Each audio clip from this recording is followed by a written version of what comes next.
Hello and welcome back to my channel Blepharospasm, my journey. Um, Long time. So yes, I'm back after a small break. Uh, so I'm coming back with a question here asked from a friend, and her question goes like this. I suffer from OMD and the spasms are worst when I'm talking and talking all day. I think forcing myself is harming me. I think of quitting my job. What do you think, and how did you manage your job?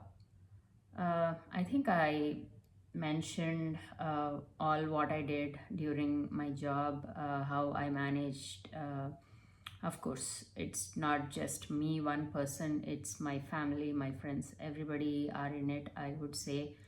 Um, so, to begin with, I would always wake up around 5:30 or 6 in the morning.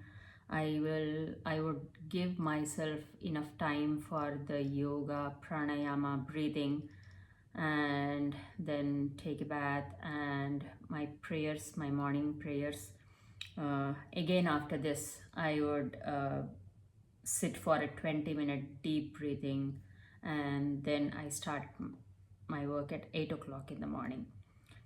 So as soon as I come and sit in front of the monitor, of course, the monitor, the light from the monitor gives me a forceful eye shut.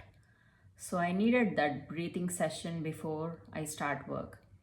So this calms the mind, and remember, the spasms come when million brain waves are traveling million miles per hour in your head. We need a focused attention and calm brain to stay out of these spasms. So yes, I used one hand to keep the eyelid open, and one hand to start to work on the monitor while I was coding. Uh, but yes, because I was an independent developer back then, I was not in a bunch of meetings, so I survived that way, the coding phase. But when there were always meetings, right? You have to explain your work to others, or you have to ask questions. So all these um, were with the camera off, so I don't have to show myself. And I was at one point, I was not ashamed of what I was going through, because it is what it is. I just patted my back that even in this situation, I am still working and I'm doing what I'm supposed to do. So I told them all, I told my colleagues that I cannot keep my camera on because my eyes close shut, and I have this disorder that I am struggling with. So in the meetings, I would still keep my one hand helps me keep the eyelid open while I'm talking and discussing my work with the team members. So later in the day or in the evening, I would always go out and uh, not go out, but right after the work, I would go do a 30 to 40-minute dance, because at that time I just started to learn my classical dance. So, and it was COVID time, so I watched the videos from my teacher's Zoom calls with one eye open always, and the other hand holding the phone. So I understand the steps, then put the phone away, come back to the floor and dance with my eyes closed. So this happened for all the 1 year until I totally recovered. And after this session, either I would meet some friends, or talk with my family, stay with my family. And my kids around that time were too young, very too young, and I cannot ask them not to scream or uh, talk too loud. So I cannot ask them to keep their voices low or not be so excited, not be happy. It's kids, they are kids. So I had these sounds disturbing me a lot. Even if somebody leave me alone, even if somebody is excited and they have an excited voice, hits me, it would disturb me and give me spasms. That was where I was. That was where I was at. And so these also trigger my brain to go wonky, and so I constantly remember to take a deep breath and not talk too much or get excited or feel too joyful or feel too painful of anything. So any kind of emotional disturbance would trigger my spasms. It felt like walking on a narrow stick bridge and crossing a wide, deep river. It is so difficult to keep your emotions under check. I wouldn't say control, because if you try to control your emotions, they come back and bounce back 100 times stronger. So I know during this time how many people misunderstood me, or still they do misunderstand me, because I still don't go too emotional, too joyful, too excited. So that life is behind me now. uh, am I worried or unhappy about it? I don't know. At least I am able to do my job well now. uh, I am back and I am able to do all my functions properly. I am not functionally blind anymore, so I think this is okay for me. So those days, I mean, sometimes even if I say good morning or happy birthday like everybody else normally does and express true joy, I couldn't do it. But is it not inside me? All the joy and happiness, yes, it's inside me, but I cannot express it. It's like the current passing inside the wires. It is inside it, but it's not seen outside. So I was mistaken for a poker face or not happy with somebody else's happy moments. So it is what it is, right? This happens. uh, so later, after I meet my friends, we just go out on walking every single day for 1 hour, 2 hours, sometimes 3 to 4 hours also.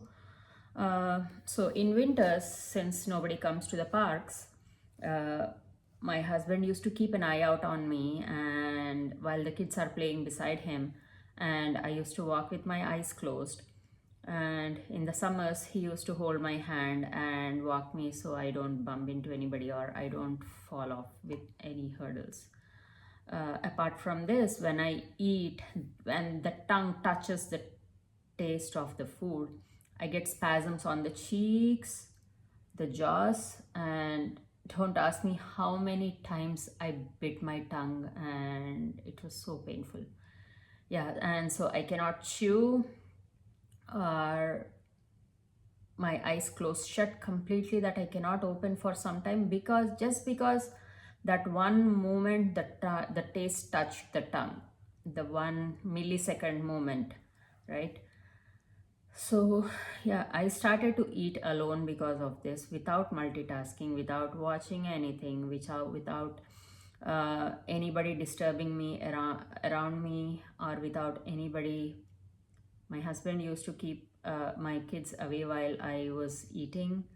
Uh, I just used to request everybody not to talk, not to scream.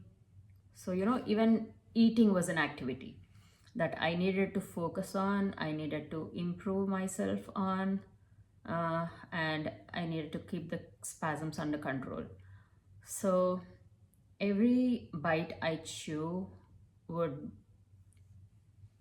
would be a minute or 2 minutes long, because every bite you take, you chew for 30 to 20 to 30 times and then eat slowly. So that was an activity. And apart from all of these, I also used to teach a language. I mean, I still do. 2 hours every week. So before and after the class, I would sleep 30 minutes or do meditation and breathing so I could survive the classes. I did this because it was my passion to teach the language. It was excruciatingly exhausting to teach and talk all 2 hours. I can still remember how tired I used to be at the end of 2 hours after all the talking. But before and after that, I totally tried to relax myself. But even after that, I used to be so tired. But I love it and I did it. So I can go on with all the activities that I did, but I just did not give up on anything. If I did not have these, I would have lost hope on life, and am sure I would have felt more depressed that I'm doing nothing and I'm sitting alone, suffering from this thing. But doing all these things gave me something to live for, something is going on in my life, and I had to be there for it and I have to recover for it. So it was all a push on my back to keep going, keep moving. So apart from this, my prayers always filled me with positive energy and bounced back the next day.